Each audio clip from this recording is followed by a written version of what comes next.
Kia ora koutou, kua hui mai nei I tēnei pō, ko Bruce Hamill aho. I'd like to begin tonight with a thought experiment. Let's imagine for a moment that Jesus of Nazareth was born in Bethlehem, performed the kind of miracles we read in the Gospels, taught the kind of teachings that he taught in the Gospels.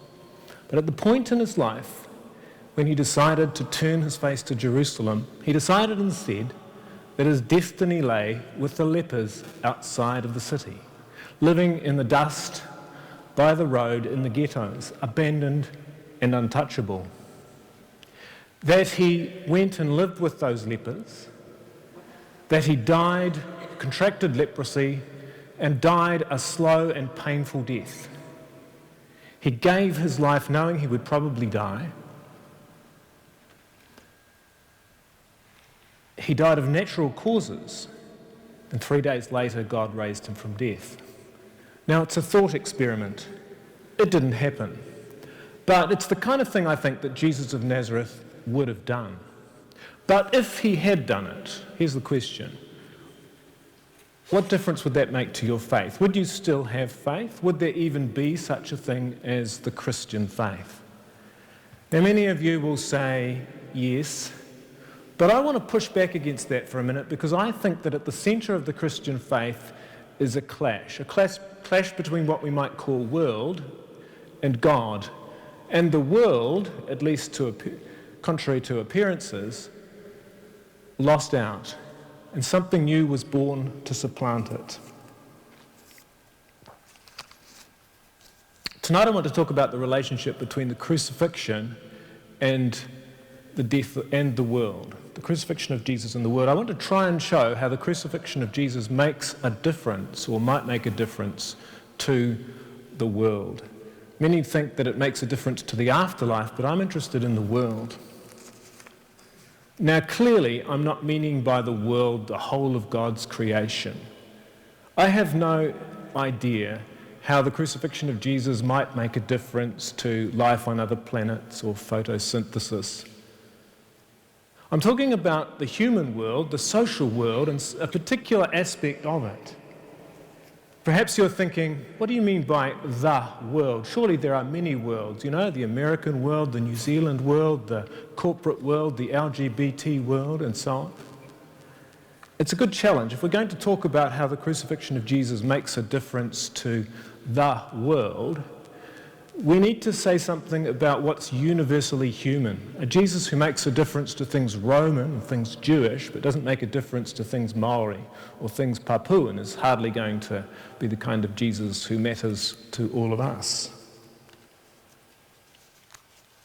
As Christians, then, we believe that this man who talked about the God difference was vindicated by God and achieved his mission. The question is how, and how did his brutal death contribute to that, as opposed to, say, a death by leprosy? Well, let's begin. A guy called René Girard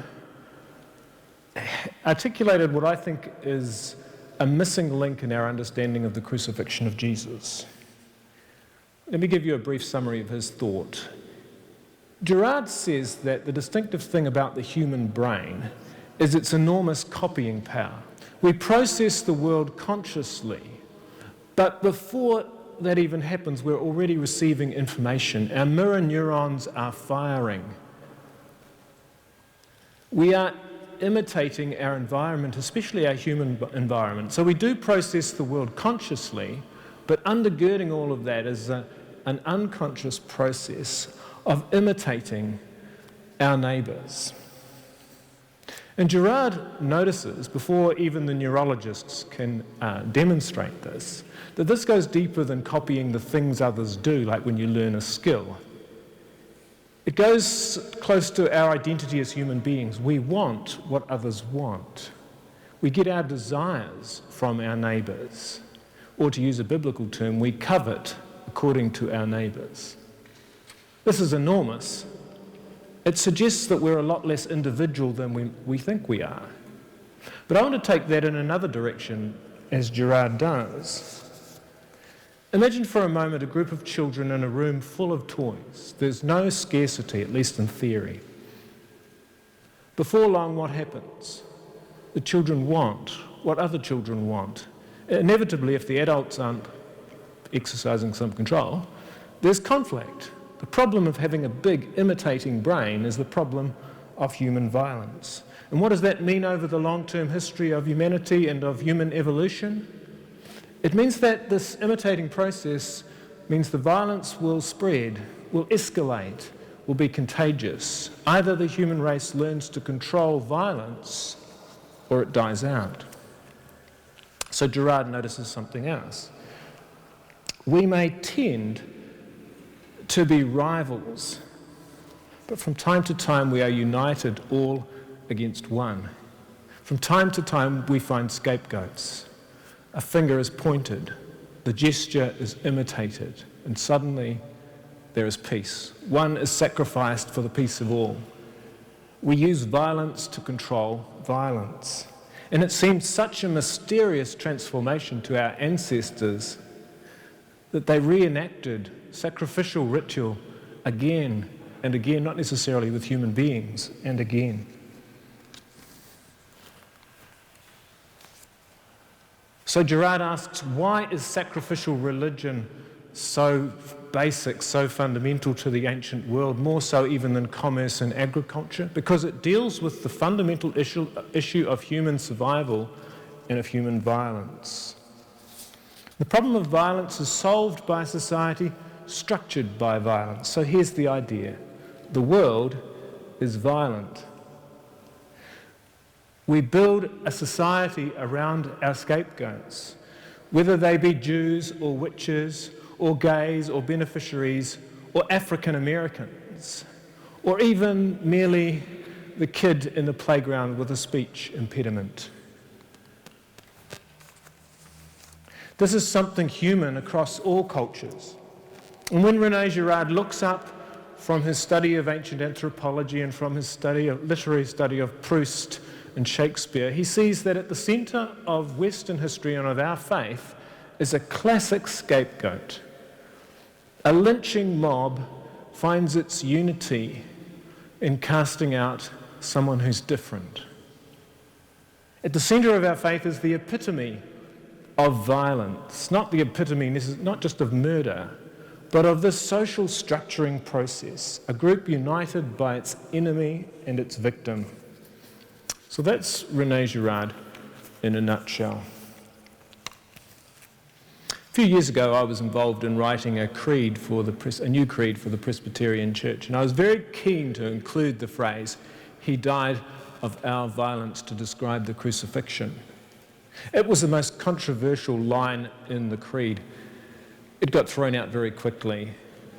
And there were two main objections. One was, it's true, but it's merely incidental to explaining the crucifixion of Jesus. The other was, well, the problem is it reflects too poorly on us as human beings.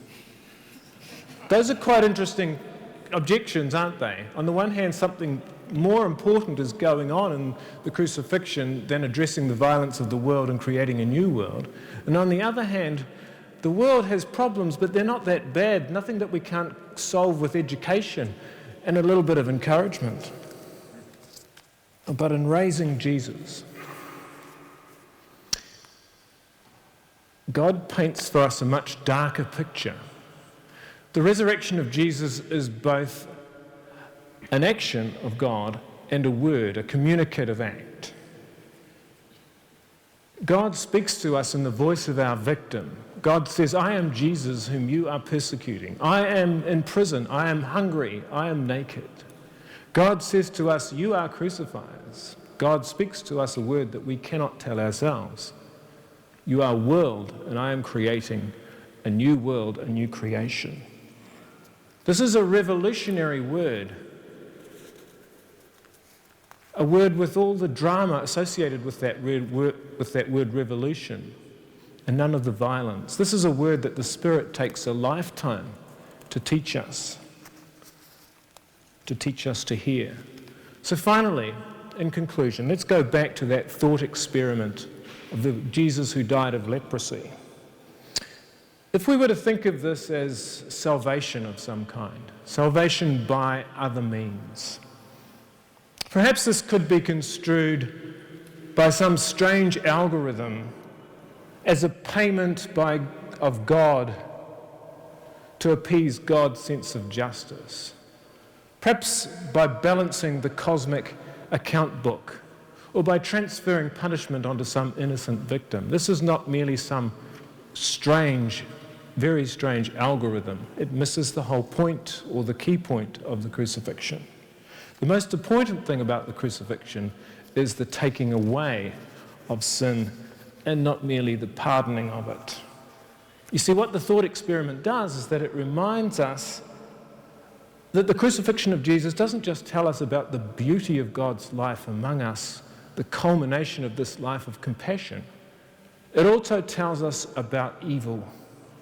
Evil is not something that we are free to fantasize about according to the monsters of our imagination. Evil is exposed in the crucifixion of Jesus, and it has a particular social form. It is known as it is undone. Satan scapegoats God, and God raises Jesus at the center of a new world. This is the kingdom that is good news for the world.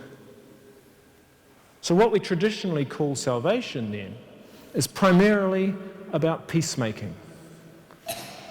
We undergo the peacemaking of God, and we can participate in the peacemaking of God in the midst of a violent world. Thanks for listening.